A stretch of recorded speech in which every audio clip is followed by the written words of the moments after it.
Doktor kata dalam kepala ada kuman. Doktor nak operate. Bos kata tak boleh. Tak boleh. Bawa masuk hutan balik Yus. Sebab masa tu sampai kat camp balik jumpa Bomo Siam. Bomo Siam kata ini hantu hutan, hantu jakun. Jadi bawa masuk hutan tu balik, jumpa orang jakun tengok. Encik dah silap duduk, dia kata. Silap duduk macam mana? Dia kata encik duduk dekat kubur orang kita. Sebab siang tu kita tengok batu cantik, kita ambil, kita buat tungku. Kita buat tungku.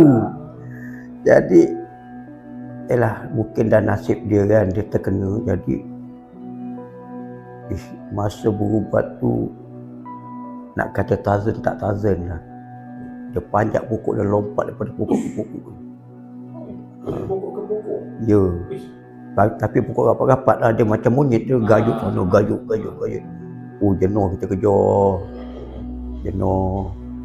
Dapat tangkap dekat 2-3 jam jugalah kita nak tangkap tu. Sebab kita lalu bawah, dia lalu atas lagi, cepat dia pergi. Jadi dapat tangkap. Dok Batin tu pun tak tahulah dia ubat macam mana.